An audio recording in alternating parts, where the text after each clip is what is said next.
வணக்கம் நண்பர்களே. பீகார் தேர்தல், சட்டசபை தேர்தல் முடிந்து, இரண்டாம் கட்ட தேர்தல் முடிந்து, அந்த முடிவுகள், அதாவது வாக்குப்பதிவுக்கு பிறகு நடந்த தேர்தல் கணிப்பில் என்னென்ன சொல்லியிருக்காங்க, அந்த பதிவு தான் இது. சேனல் சப்ஸ்கிரைப் பண்ணாதவங்க சப்ஸ்கிரைப் பண்ணிக்கங்க, நோட்டிஃபிகேஷன் பில் பதிவு பண்ணுங்கள். அப்போ தான் உங்களுக்கு என்னுடைய பதிவுகளை வந்து சேரும். வாக்குப்பதிவுக்கு, இரண்டாம் கட்ட வாக்குப்பதிவுக்கு பிறகு நடந்த ஒரு சர்வே, அதில் என்ன வெளியாயிருக்கு அப்படின்னா, என்டிஏ கூட்டணி, தேசிய ஜனநாயக முற்போக்கு கூட்டணி சுமார் 142 இடங்களில் வெற்றி பெறும் அப்படின்னு ஒரு செய்தி வெளியாயிருக்கு.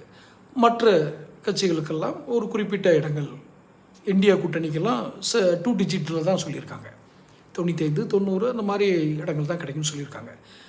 இந்த எக்ஸிட் போல்னு சொல்கிற வாக்குப்பதிவுக்கு பிந்தைய கருத்து கணிப்புகள் எந்த அளவுக்கு ரிஃப்ளெக்ஷன் ஆகும் தேர்தல் முடிவுகளில் அப்படிங்கிறது ரொம்ப அதிகம் இல்லை.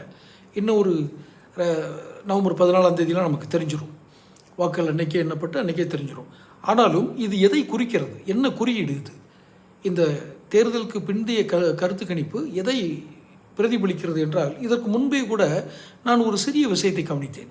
எப்பொழுதெல்லாம் இந்தியாவில் தேர்தல் வரலாற்றில் எப்பொழுதெல்லாம் வாக்குப்பதிவு சதவீதம் அதிகமாக பதிவாகிறதோ அப்பெல்லாம் ஆண்டு கொண்டு இருக்கும் கட்சி, ஆளும் கட்சிக்கு அது சாதகமாக அமையும் என்ற ஒரு கணிப்பு இருக்கிறது.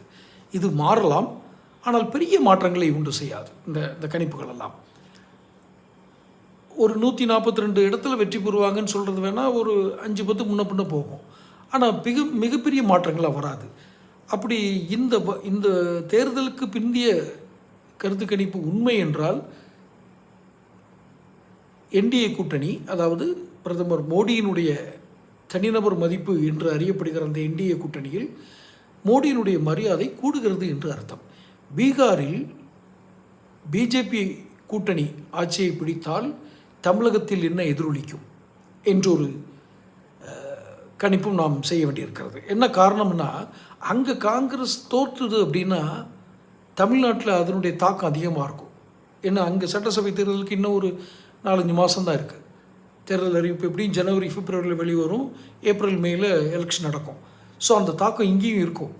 அப்போ அங்கே தேர்தலுக்கு பிந்தைய கருத்து கணிப்பு என்பதே இங்கே ஒரு தாக்கத்தை உண்டு செய்துவிடும். இப்போவுமே தேர்தல் கூட்டணியில் மும்முரம் காட்டுறது, அந்த சீட் பேரங்கள், ரகசிய பேச்சுக்கள் எல்லாம் நடக்க ஆரம்பித்து விடும்.